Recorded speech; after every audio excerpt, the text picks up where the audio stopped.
Welcome back. Thank you for joining me again. And also thank you for your comments. Thank you for your messages and all the discussions that I had since my last podcast.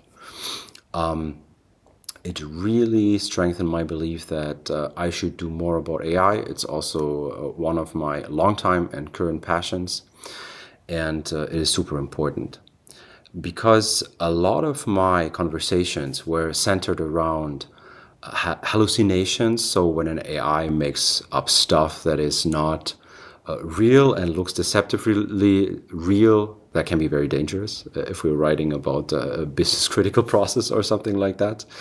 And the other comments that I got were about very generic outputs from things like ChatGPT. And I absolutely share these frustrations, and I have been a user since day one of ChatGPT. I went through all the models, 3.5, 4, now 4.0, and I will share with you some high-level tips that you can apply not only with ChatGPT, but with other large language models to get less hallucinations and more creative or less generic outputs. And this is going to be a podcast series that is split in two. So the first one today is about prompting, which means how to talk and how to instruct the AI to actually get the result that you want. And the second one is going to be about building a custom GPT. I'm actually going to record a tutorial, so I'm going to see my screen and what I use to customize the GPT. I'll tell you my best practices around that. And yes, just to make able to really use the whole spectrum of what large language models can offer us. Okay, so let's dive right into it.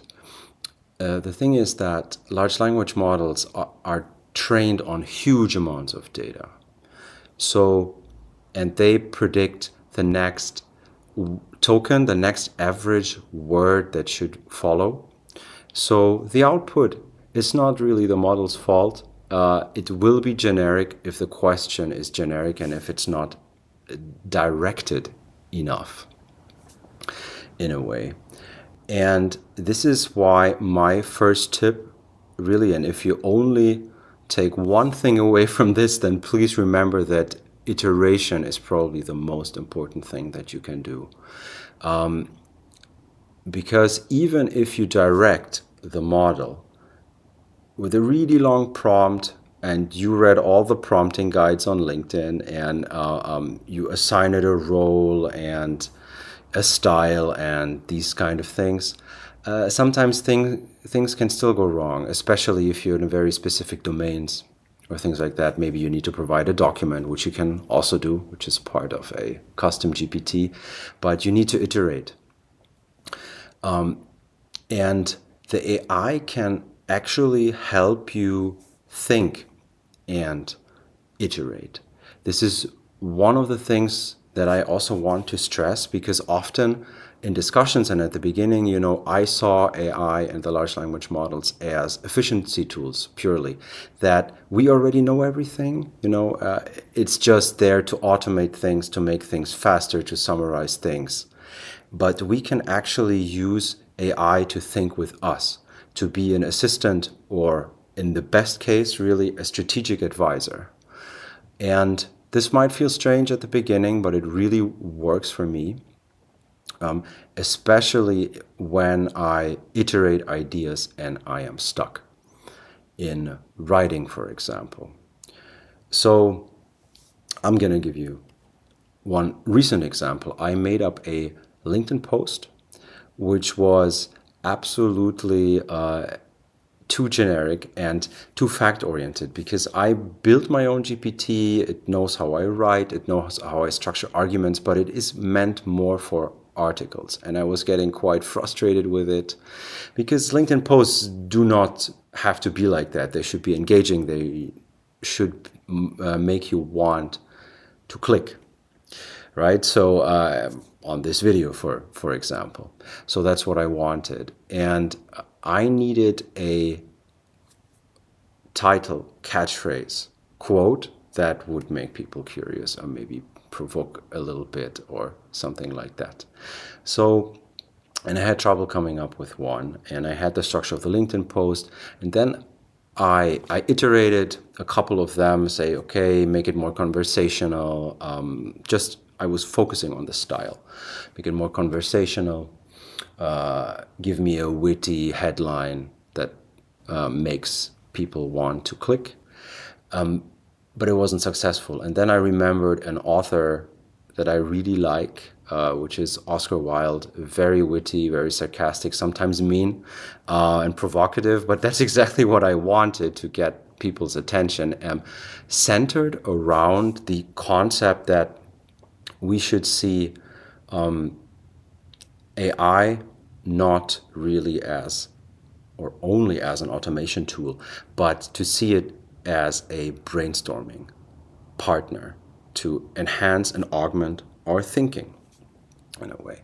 And what it did was really nice and surprising in a way that I just combined and iterated the headlines I came up with and the structures that I came up with and infused it with the style of Oscar Wilde. And for me, it gave me a beautiful quote, which I modified slightly, and I'm going to read it to you now. AI is a poet in exile, moderating customer feedback when it could be moderating the dialogue between us and the unknown. So this really highlights this divide, and this is a machine, this is a purely automated machine, and it can enhance us. So that for me, for my purposes, it was perfect. And this can also work for you and for really various cases, business cases. I focused on content generation because that's also an easy one to iterate.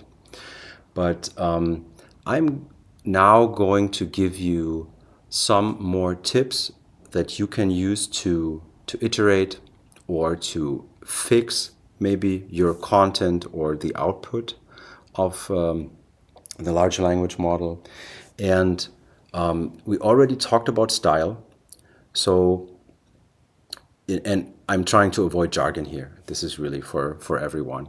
We already talked about style. You can invoke authors that you like, or even your own style and structures. You can upload your own articles or, yes, and give it examples of what it should do. Structurally, and also from a argumentative perspective, the way in which you wanted to frame the argument. And that can help tremendously when writing an article, for example. One thing it can do when brainstorming, which is maybe not in really every prompt guide, is that you can use it to challenge your position and to challenge your ideas as well. You can even instruct it to try to do it in a rhetorical way, and it's not even like an unfair attack if you like that, if you're having a debate or something like that. Maybe you're debating the AI.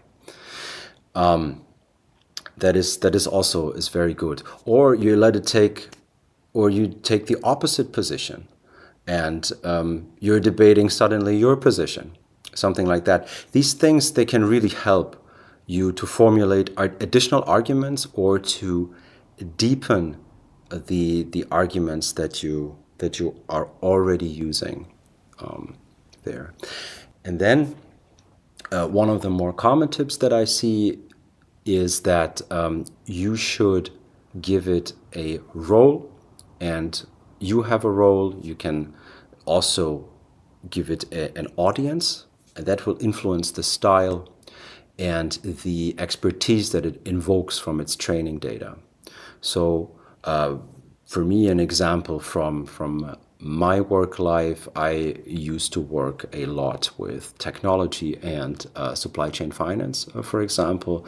So if I was a senior consultant at a big consulting firm with 30 plus years experience, and I would write for my peers or for senior people at multinational banks who are my clients, this this puts a completely different perspective on an article, on the tone of the expertise invoked from the large language model. Okay, I really hope I could spur your interest, and I could make you think more about how to treat the large language model as a discussion partner and not so much as purely an efficiency machine. Please let me know if I forgot a really important tip, for example. I could cover it in the next podcast episode where I will build a custom GPT. This has more to do with very repetitive tasks, for example, where you have big prompts and you don't want always to repeat them, so you are putting them within a system prompt and then iterate on top of that, basically with in conversation with this custom GPT. And you can also use documents, which is really nice for several reasons that I will outline later.